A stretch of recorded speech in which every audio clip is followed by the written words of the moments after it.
Upang mapanatili ang solemnidad ng banal na misa, ilagay po natin sa silent mode ang inyong telepono. Magsitayo po ang lahat at sumabay sa pag-awit ng pambungad na awit.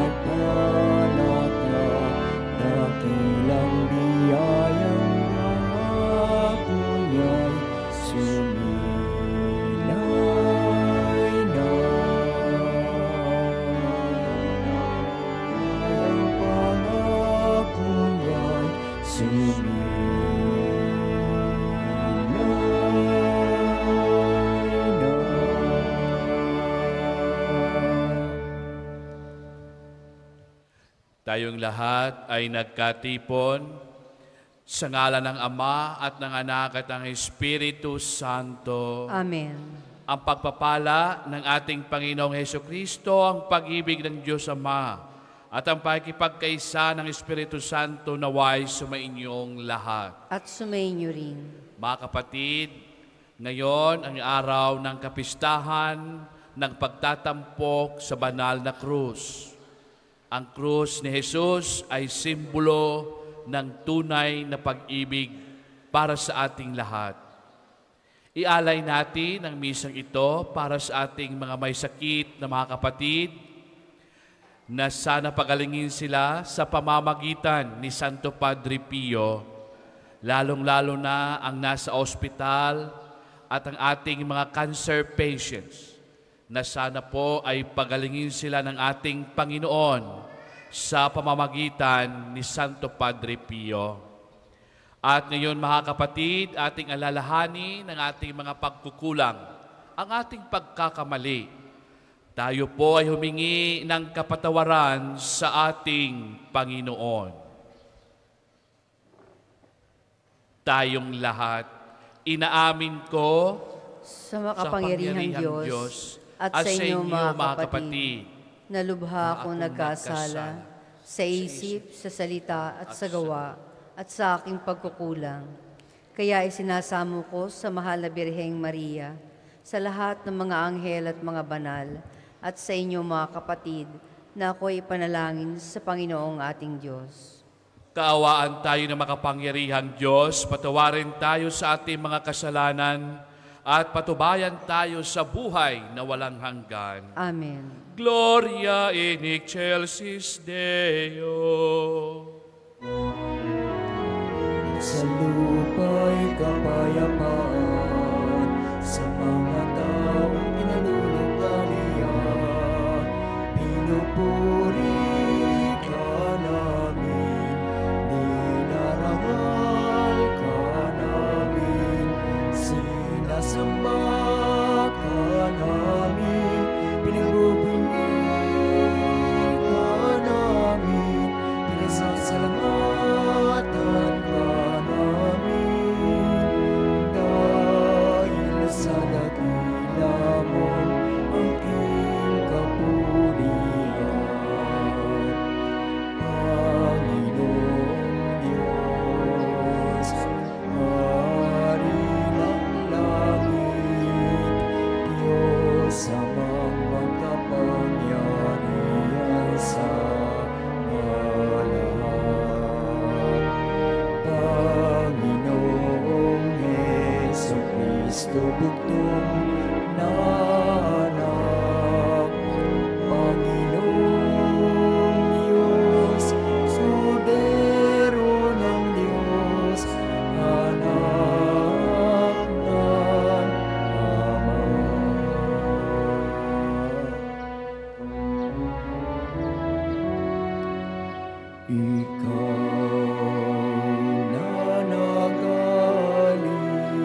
sapagkat ikaw lamang ang banal, ikaw lamang ang Panginoon, ikaw lamang, O Jesucristo, ang kataasasan,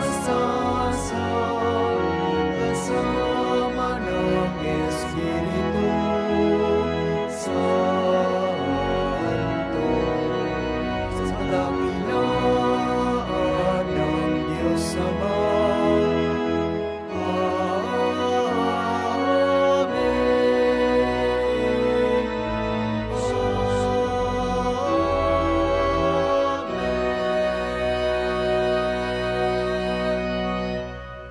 Manalangin tayo. Ama naming makapangyarihan, niloob mong akuin ng iyong anak ang krus at kamatayan upang ang sangkatauhay matubos at mabuhay. Ang pag-ako namin sa krus at kamatayan dito sa lupa ayon sa diwa ng pagsunod niyang sa iyong loob ay ginaganap ng iyong anak, ay magpakindapat nawang aming kamtin ang lubos na katubusan at pagkabuhay sa iyong piling.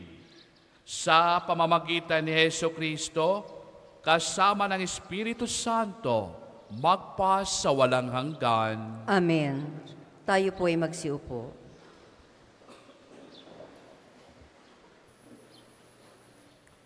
Pagbasa mula sa aklat ng mga bilang. Noong mga araw na iyon, nainip ang mga tao sa pasikot-sikot na paglalakbay. Nagreklamo sila kay Moises, "Inialis mo ba kami sa Ehipto para patayin sa ilang na ito? Wala kaming makain ni mainom. Sawa na kami sa walang kwentang pagkain ito." Dahil dito, sila'y pinadalhan ng Panginoon ng makamandag na ahas, at sino mang matuka nito ay namamatay. Kaya lumapit sila kay Moises. Sinabi nila, "Nagkasala kami sa Panginoon at sa iyo.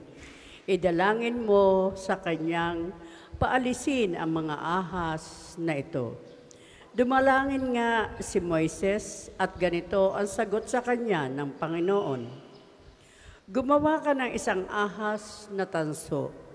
Ilagay mo iyon sa dulo ng isang tikin, at sino mang natuklaw ng ahas na tumingin doon ay hindi mamamatay." Gayon nga ang ginawa ni Moises. Mula noon, lahat ng matuklaw ng ahas, ngunit tumingin sa ahas na tanso, ay hindi namamatay. Ang salita ng Diyos. Salamat sa Diyos. Ang tugon po sa Salmo, hindi nila malilimot ang dakilang gawa ng Diyos. Hindi nila malilimot ang dakilang gawa ng Diyos. Kaya ngayon ay makinig sa turo ko, mga anak. Inyong dinggit o linigin, salita kong binibigkas. Itong aking sasabihin ay bagay na talinhaga, nangyari pa noong una, kaya ito'y mahiwaga. Hindi nila malilimot ang dakilang gawa ng Diyos. Dadapwat noong sila'y lilipulin na ng Diyos, nagsisi ang karamihat sa Kanya'y nagbalik loob. Noon nila nagunitang ang sanggalang nila'y ang Diyos, ang kataas-taasang Diyos ay kanilang manunubos. Hindi nila malilimot ang dakilang gawa ng Diyos. Kaya't siya ay pinuri ng papuring hindi tapat, pagkat siya'y pakunwarit, balat kayong matatawag. Sa kanilang mga puso, naghahari kataksilan, hindi sila nagtatapat sa ginawa niyang tipan. Hindi nila malilimot ang dakilang gawa ng Diyos. Gayunpaman, palibhasay, Diyos siyang mahabagin, ang masamang gawa nila, pinatawad niyang tambing. Dahilan sa pag-ibig niya'y hindi sila wawasakin, Kung siya may nagagalit, ito'y kanyang pinipigil. Hindi nila malilimot ang dakilang gawa ng Diyos.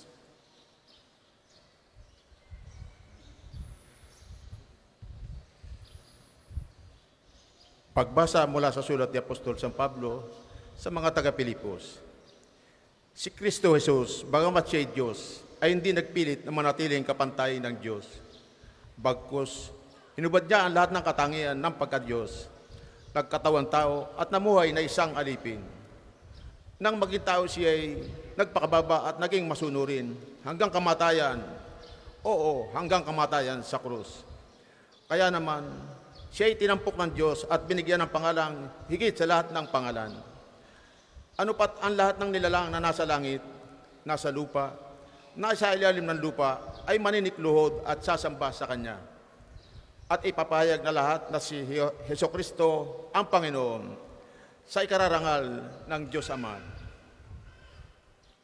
Ang salita ng Diyos. Salamat sa Diyos. Magsitayo pong lahat.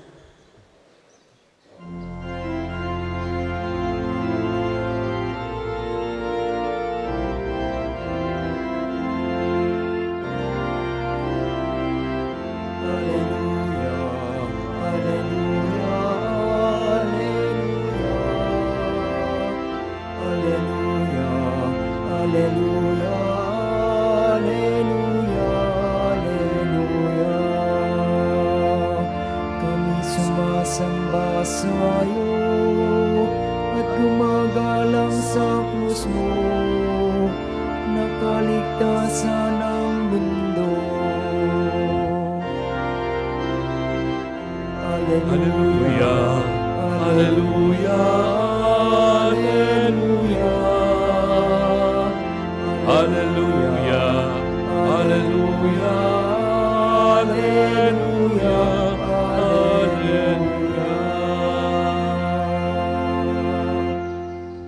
Sumainyo ang Panginoon At sumainyo rin. ang mabuting balita ng Panginoon ayon kay San Juan. Papuri sa iyo, Panginoon.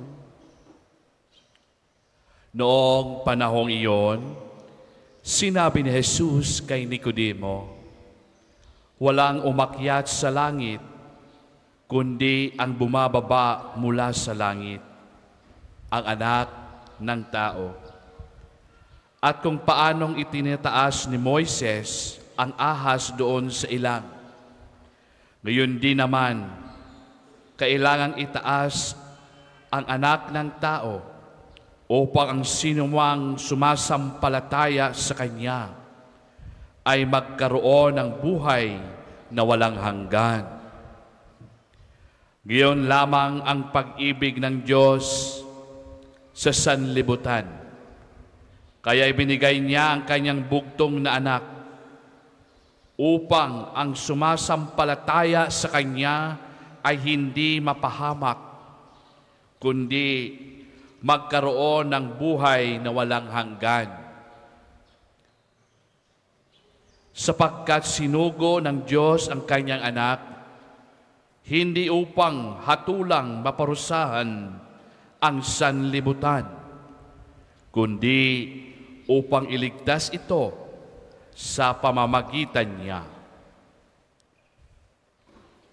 Ang mabuting balita ng Panginoon. Pinupuri ka namin, Panginoong Hesukristo. Tayo po ay magsiupo. Muli, magandang umaga po sa kanilang lahat. Magandang umaga po, Father. Mapalad po tayo ngayon dito sa ating National Shrine dahil mayroon tayong relic ng krus ni Jesus doon sa Kalbaryo.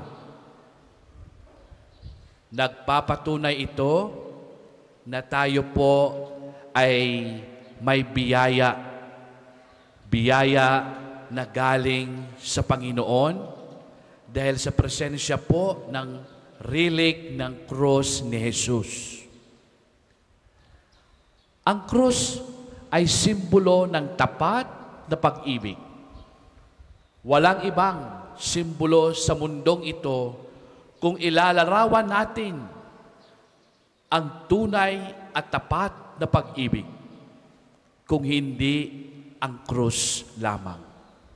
Kaya, ang totoong pag-ibig ay kailangan may kaakibat ito na pagsasakripisyo. Kaya kung sino mga umiibig sa inyo, kapag hindi marunong magsakripisyo, ay hindi po yan totoong pag-ibig. Yan po ay pag-ibig lamang na walang kahulugan. Wala lang. Hanggang salita lamang. Ngunit si Jesus pinatunayan lahat sa atin na ang pag-ibig ng Diyos ay wagas at walang katapusan. At yon ang ginawa ng ating Ama na ipinadala niya ang kanyang bugtong anak upang tayo lahat ay tubusin sa kadiliman ng kasalanan. At ito si Jesus ay nagtagumpay sa kanyang misyon at pangako. At ang krus na higita natin na ibinigay ni Jesus ang lahat sa atin para lamang sa pag-ibig na walang hanggan at magkaroon tayo ng buhay na walang hanggan. Kaya nga, kapag ang pag-ibig na natin ay hindi gaano kalaliman, nakikita ito halimbawa sa pagsasama ng mag-asawa. Sa ating mga relationship, sa ating mga ugnayan sa bawat isa, sa ating mga kaibigan, sa ating mga katrabaho. Kapag walang malalim na pag-ibig ang bawat isa, doon nagkakaroon ng miserabling buhay. Kaya, napaka-importante ngayon ang kapistahan sa atin na nagpapaalaala sa atin na ang Diyos ay tunay na umibig sa sangkatauhan, ay tunay na umibig sa bawat isa sa atin, bagamat tayo hindi karapat-dapat ng pag-ibig na ito. Ngunit, love conquers all. Pinatunayan niya ni Jesus sa ating lahat. Tanggap tayong lahat ang ating nakalipas, ang ating pagkakasala. Tanggap po yun ng Panginoon. Kaya nga ang krus ay simbolo ng tapat at tunay na pag-ibig. So mga kapatid, ano ang hamon sa atin ngayon? Sa mundo na napakaingay, sa mundo na puno ng galit, sa mundo na puno ng gantihan, ano ngayon ang hamon sa atin sa bawat isa? Natularan natin si Jesus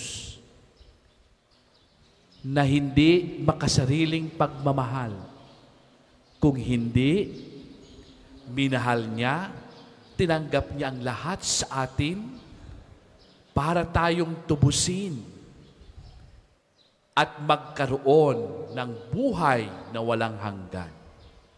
Ganon din tayo sa ating kapwa. Yun ang ating misyon. Na tayo ay maging larawan, kawangis ng pagmamahal at awa ng Diyos sa bawat isa sa atin. Dahil ito ang diwa ng krus ni Jesus. Ito ang kahulugan ng kanyang pagpapakamatay sa krus at dinaig niya ang kamatayan.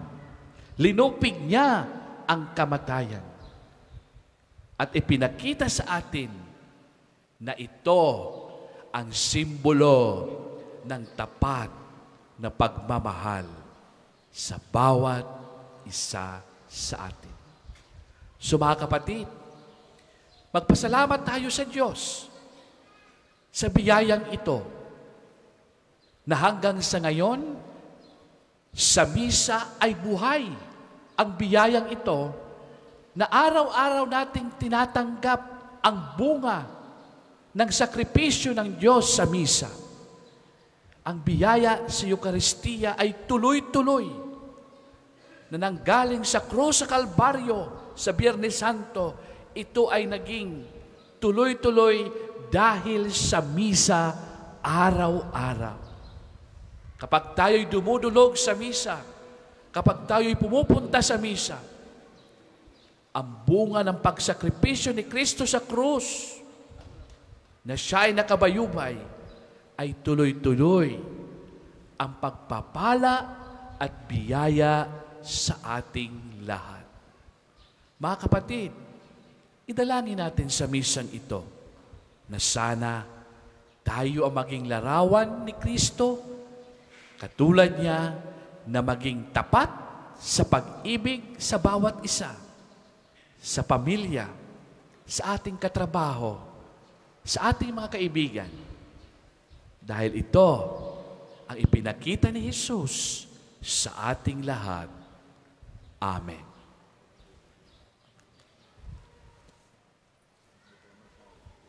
Para po sa mga maghahandog ng sobre, pakihulog na lamang po sa buslo.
Magsitayo po ang lahat.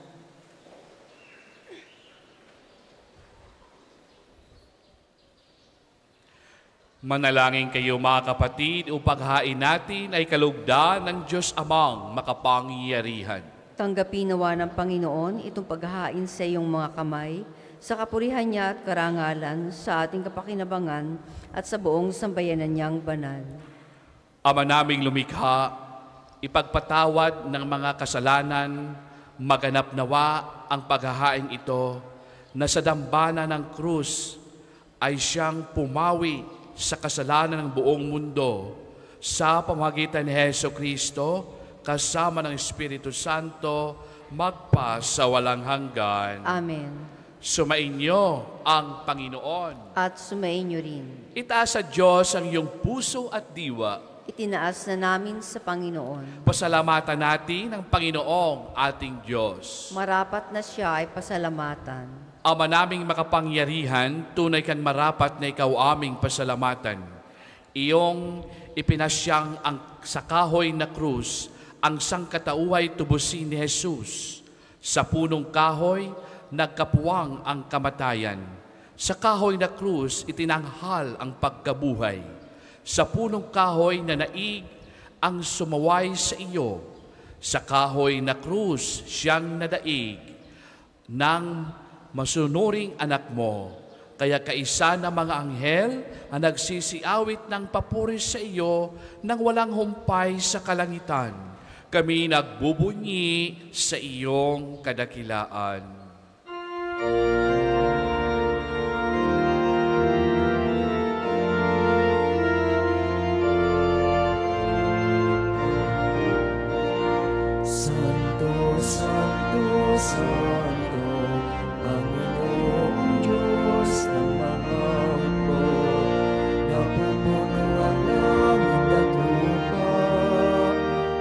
Dakilan mo, Hosanna.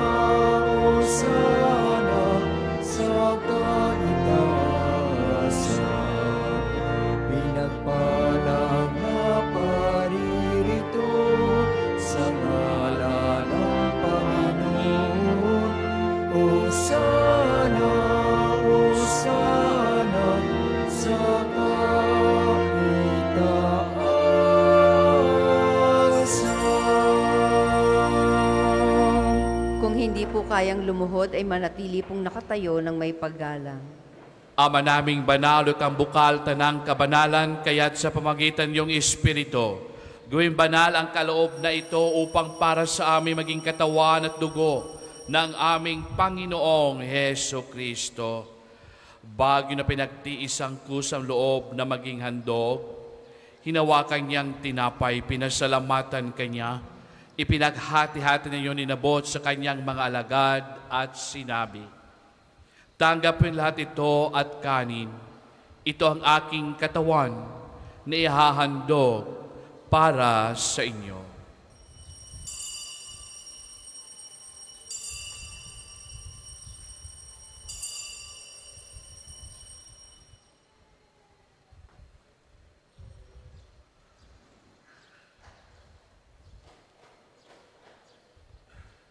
Yun din namang matapos ang hapunan, hinawakan niya ang kalis, muli kanyang pinasalamatan. Inabot niya ang kalis sa kanyang mga alagad at sinabi, tanggapin lahat ito at inumin. Ito ang kalis ng aking dugo ng bago at walang hanggang tipan. Ang aking dugo na ibubuhos para sa inyo at para sa lahat, sa ikapagpapatawad ng mga kasalanan. Gawin niyo ito sa pag-alaala sa akin.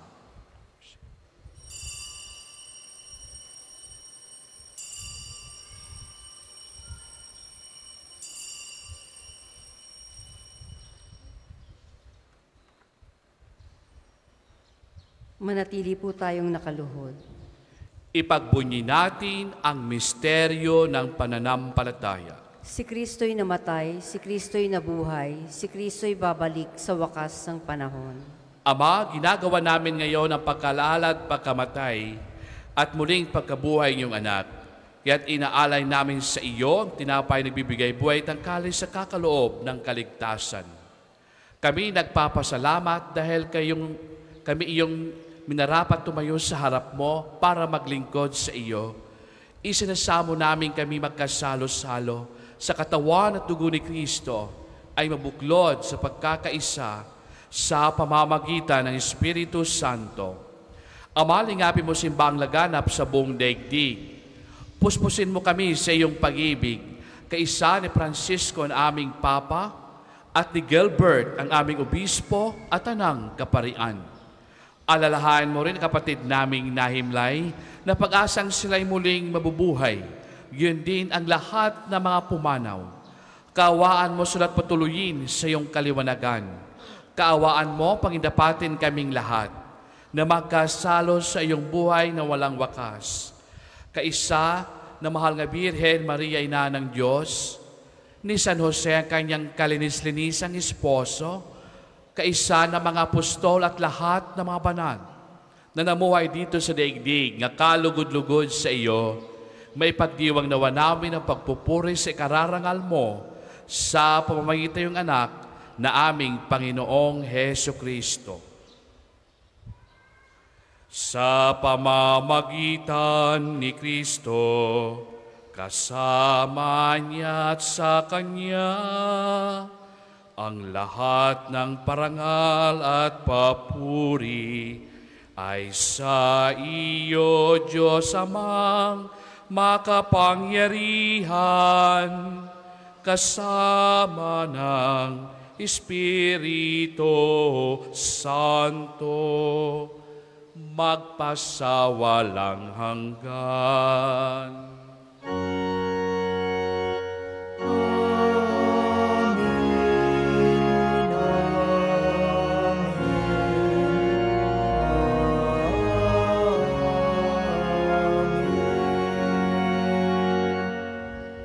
Mga kapatid, dasalin natin ang dasal na itinuro ng ating Panginoong Heso Kristo.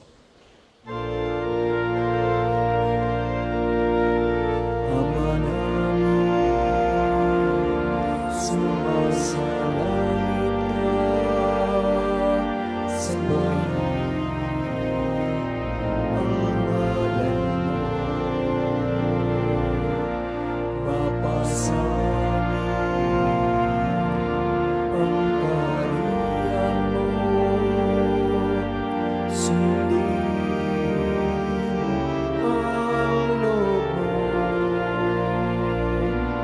dito sa lupa para lang sa langit. Bigyan mo kami ngayon ng aming kakanin sa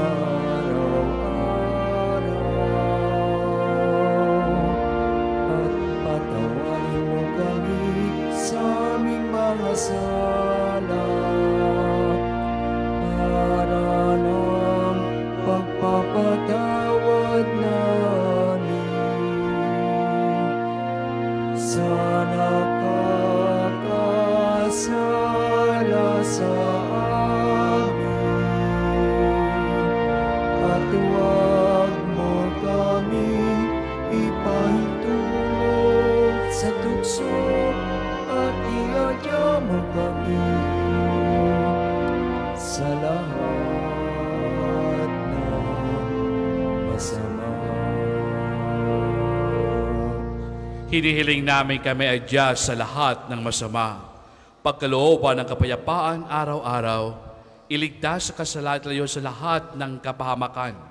Samantalang aming pinanabikan ng dakilang araw nagpapahayag ng tagapagligtas naming na si Heso Kristo. Sapagkat iyo ang kaharian at ang kapangyarihan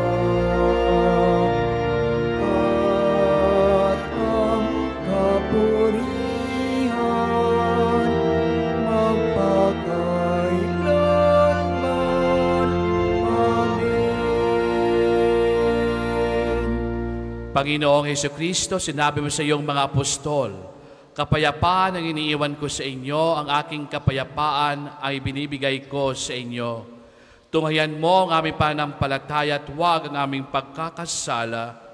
Pagkalooban mo kami ng kapayapaan at pagkakaisa ayon sa iyong kalooban, kasama ng Espiritu Santo, magpas sa walang hanggan. Amen.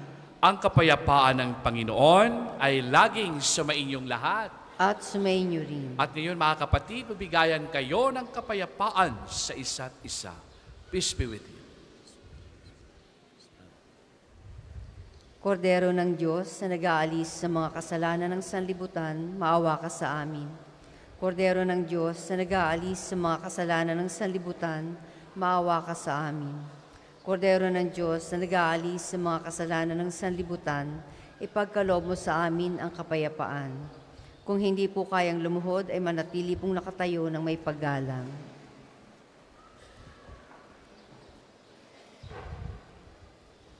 Ito ang kordero ng Diyos, itong nag-aalis ng kasalanan ng sanlibutan.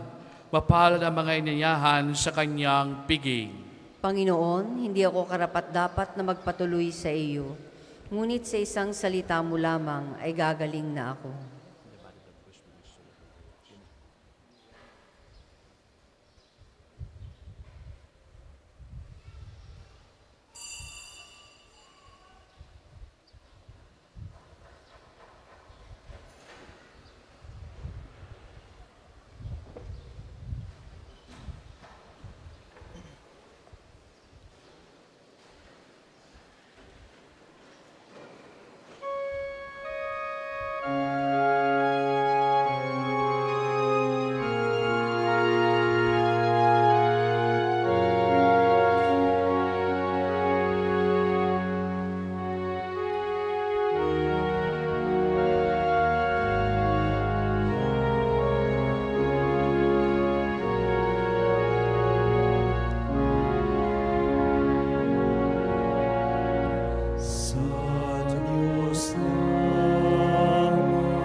Ang second collection po ay para sa patuloy na pagpapaunlad ng parokya at pambansang dambana ni Santo Padre Pio at para sa mga pangangailangan ng matatanda at may sakit na mga pari ng Archdiocese ng Lipa. Salamat po sa inyong handog.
Tayo po ay magsitayo.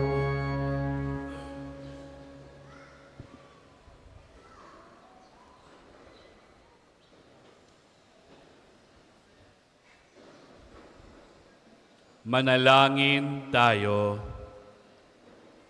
Panginoong Hesukristo, kaming nagsalo-salo sa banal na pakikinabang ay nakikiusap sa iyo na ang mga nasagip ng kahoy na krus ay nagbibigay buhay, ay iyong ihatid sa pagkabuhay sa kaluwalhatian, sapagkat ikaw ang Panginoon, magpas sa walang hanggan. Amen. Panalangin ng pagtitiwala kay Santo Padre Pio. Padre Pio, taga Pietrelcina, mongheng banal, pintakasing santo ng milenyong kasalukuyan, gabay namin sa pagtahak sa landasing makalangit, takbuhan sa pangangailangan, huwara ng pagtitiis. Sa iyo namin inilalapit aming mga kagipitan. Sa iyo po binibilin kalusugan at kabuhayan.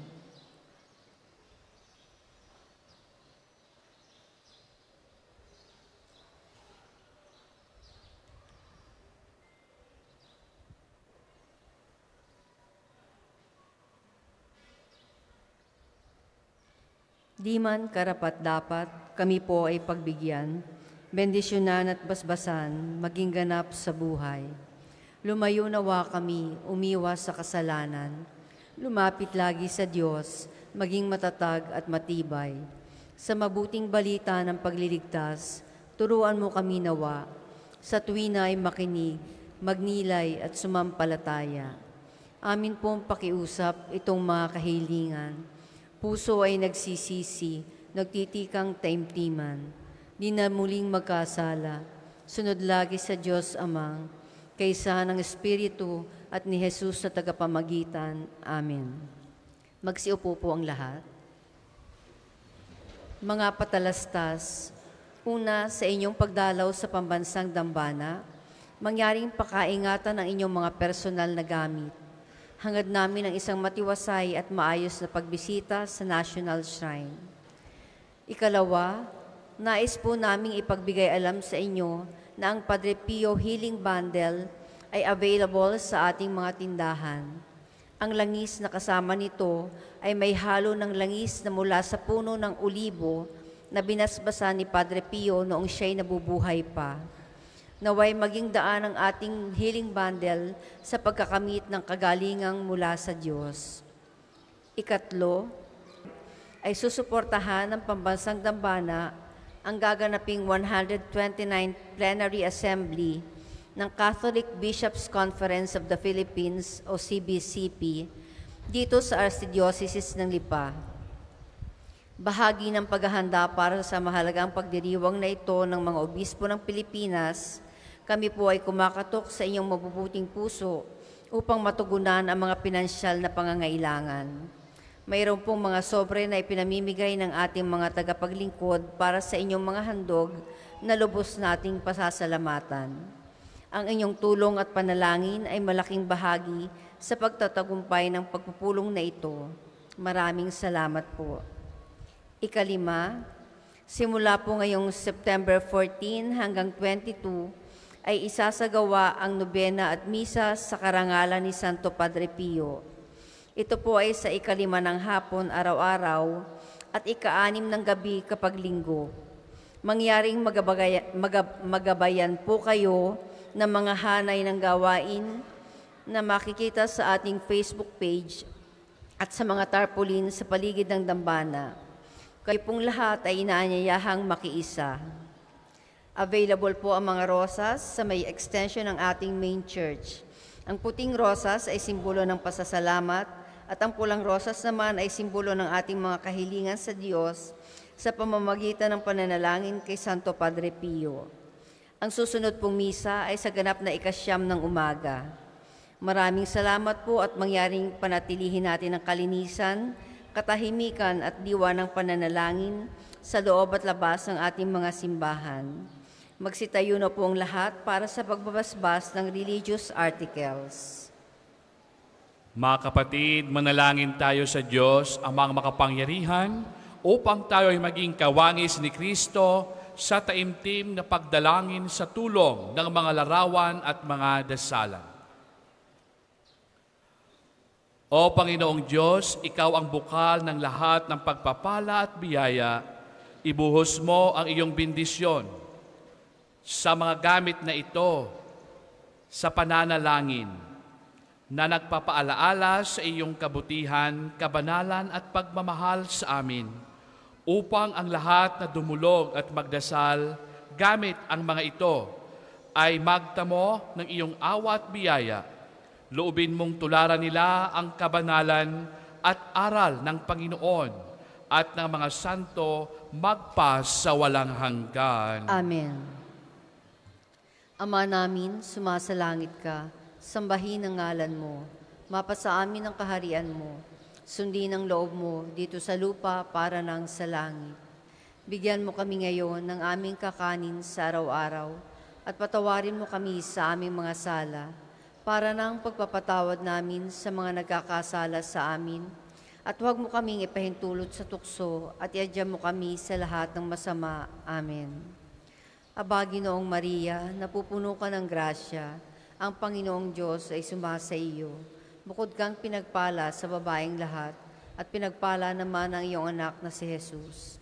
Santa Maria, Ina ng Diyos, ipanalangin mo kaming makasalanan, ngayon at kung kami mamamatay. Amen. Luwalhati sa Ama at sa Anak at sa Espiritu Santo, kapara noong unang-una, ngayon at magpasawalang hanggan. Amen. Ama namin, sumasalangit ka, sambahin ang ngalan mo, mapasa amin ang kaharian mo, sundin ang loob mo dito sa lupa para nang sa langit. Bigyan mo kami ngayon ng aming kakanin sa araw-araw at patawarin mo kami sa aming mga sala para nang pagpapatawad namin sa mga nagkakasala sa amin at huwag mo kaming ipahintulot sa tukso at iadya mo kami sa lahat ng masama. Amen. Luwalhati sa Ama at sa Anak at sa Espiritu Santo, kapara nung unang-una, ngayon at magpasawalang hanggan. Amen.